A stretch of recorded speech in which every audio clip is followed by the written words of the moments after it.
What do you think would happen if you had listened to All the voices. all the and leave him alone? Where would Oh you think boy. he would be? Would you think he would get help, or where I would don't, he be at this listen, point? I don't even think he'll be here for today, to tell the truth.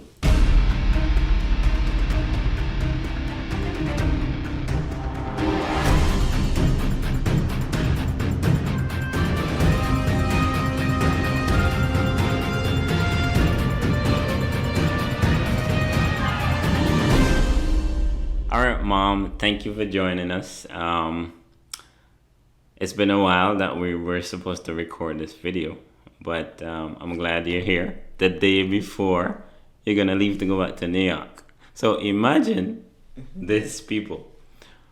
My mom came March. It was fourth, eighth, March 8th, and sitting down talking to her during that time period because she came to help my wife and I with the kids.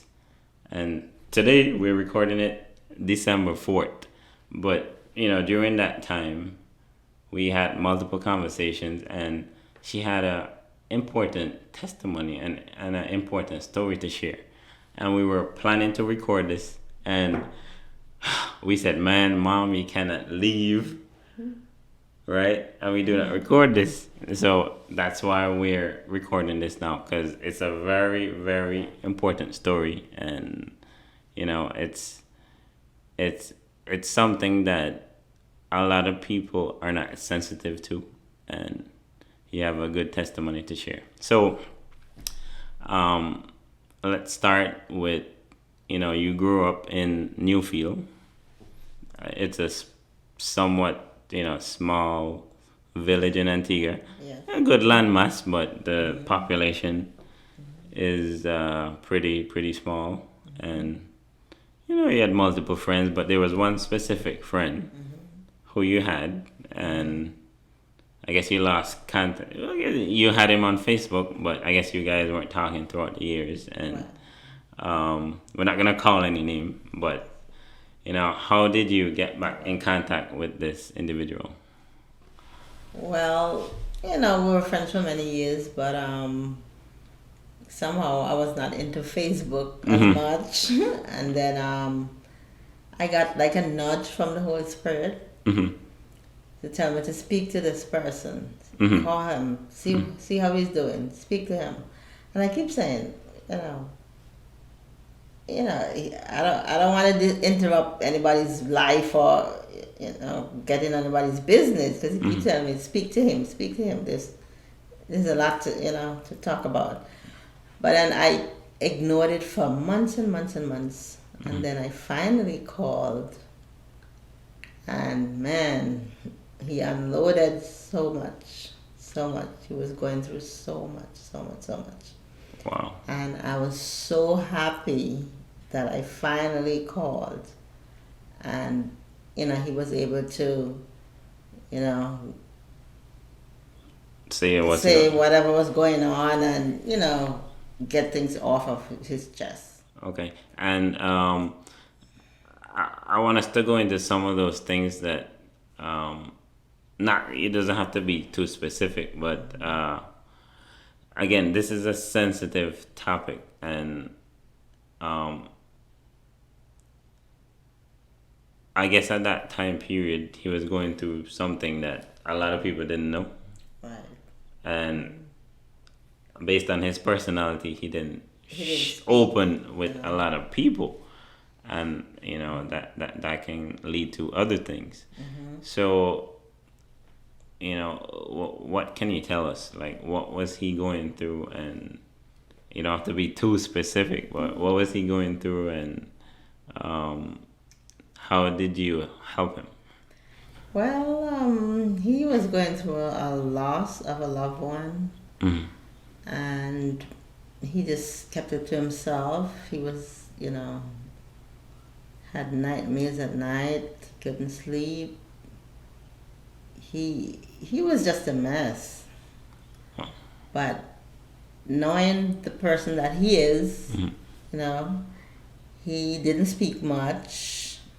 He kept everything to himself, and he was just suffering alone, all by himself. Wow. So I was so happy, to speak to him and help him get through what he was going through. Yeah, and I think that's a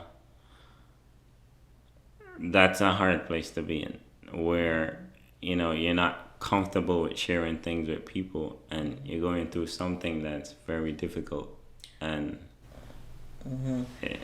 Well, what I think is that a lot of times it's fear of what people might say or think about you. Mm.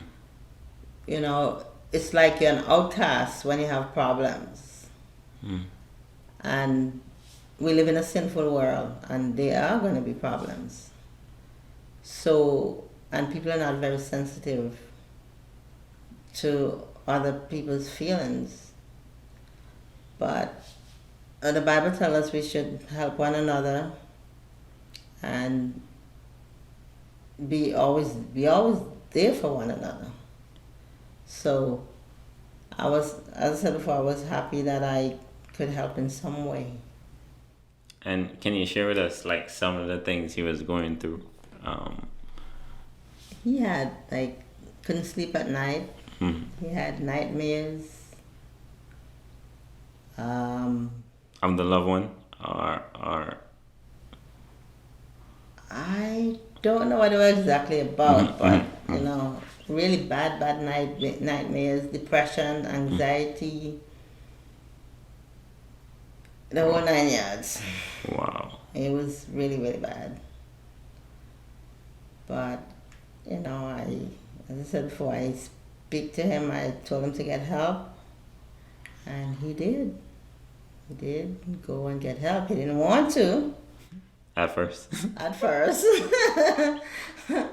but he eventually went and got help. Okay, so let's back up a little bit. So during the time of you helping him, what was your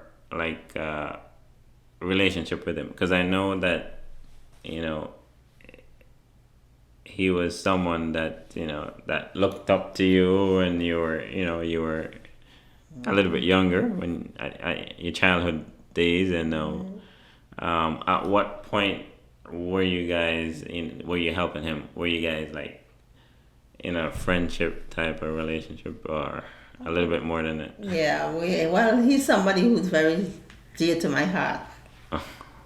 So we're more than friends. A little bit more. A little bit more than friends. When we know when God sends us on a mission, there's usually a lot of roadblocks, and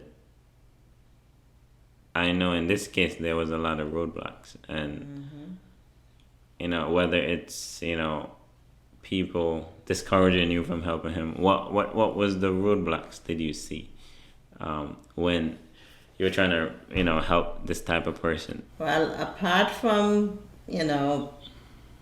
people telling me that's too big for me, it's too much, get on with my life, leave him alone, it's not my problem.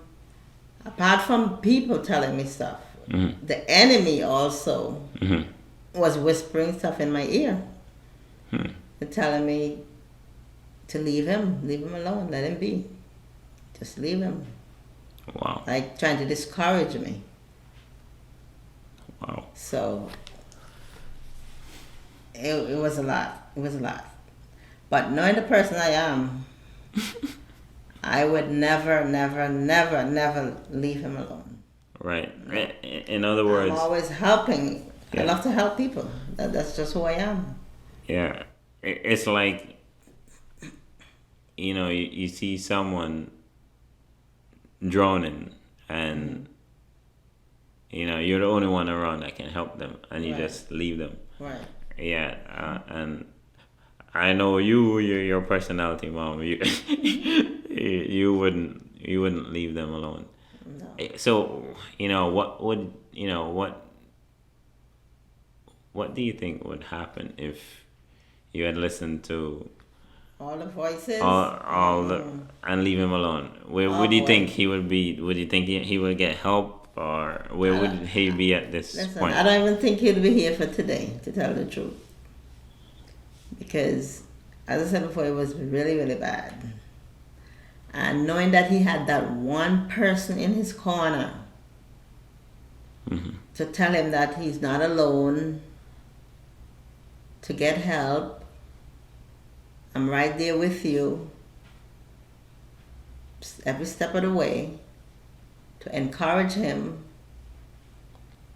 that just did something to him. Wow. That just gave him hope. Wow. Hope. Yeah. And do you think it's because there's a lack of sensitivity why people are, you know, less, you know, inclined to help these type of people, or is it because I guess they don't know anyone that's going through it and they just can't relate to it, or what do you think? I believe so because, And the culture, I'm sorry to say, the culture that we grew up in the Yeah. Caribbean. If you're going through certain things, they think you're soft, or Right.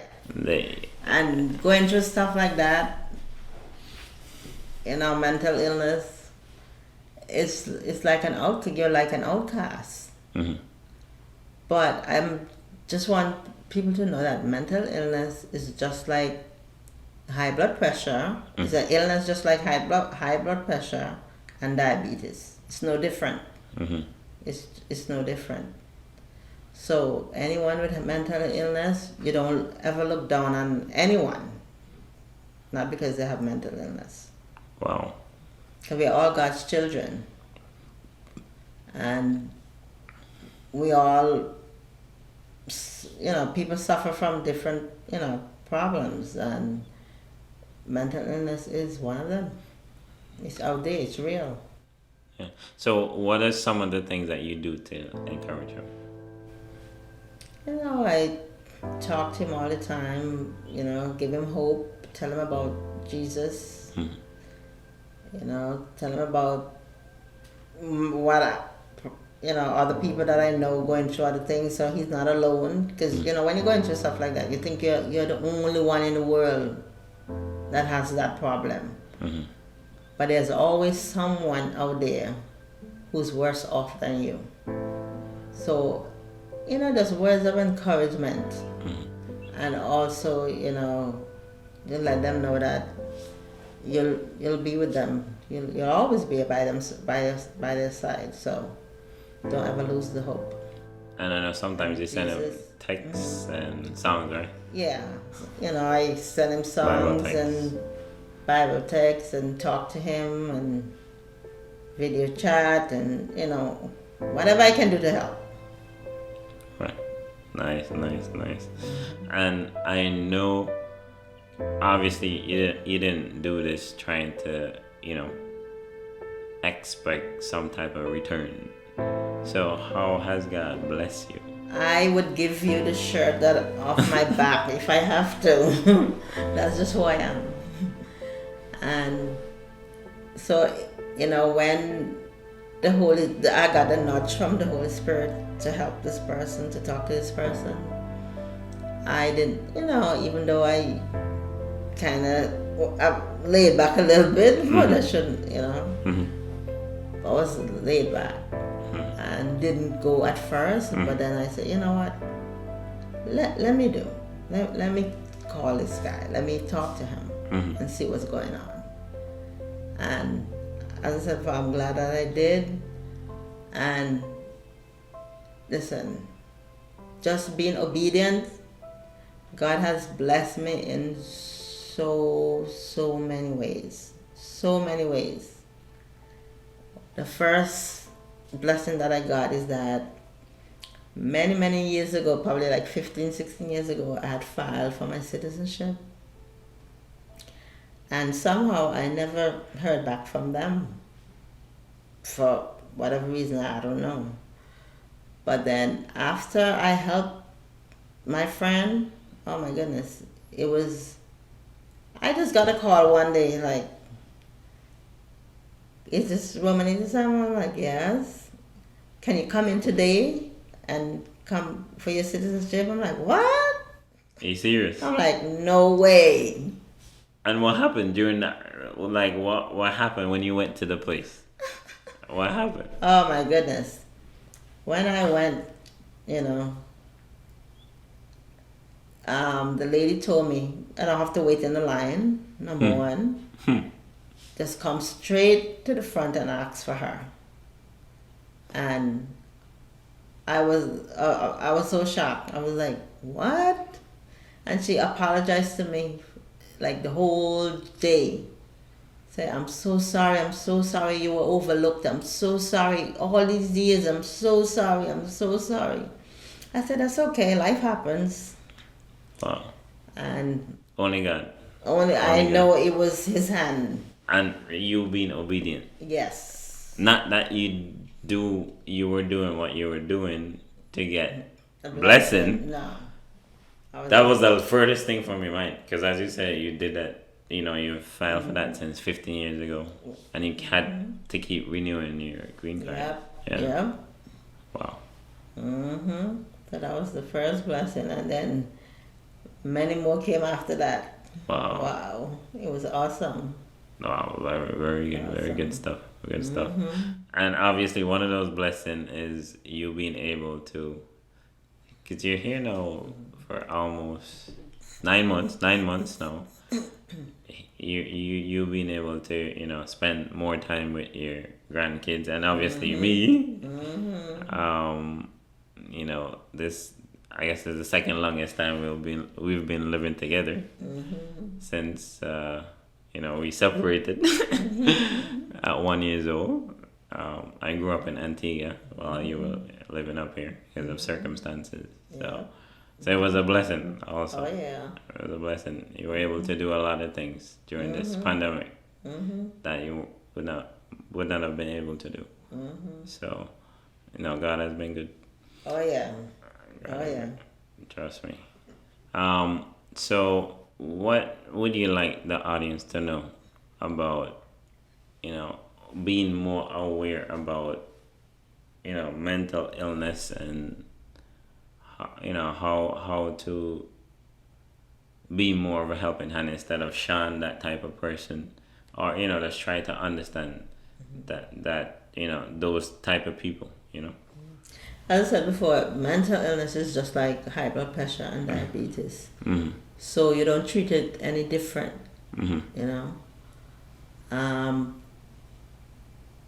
whether it be a friend or family member, just be there for them. They just, because when they're going through this, it's as if they're all alone, and of course the enemy whispering to them that you're the only one. So just be there for them. And talk to them, encourage them. Do the best you can, because they need you. They need us. Right.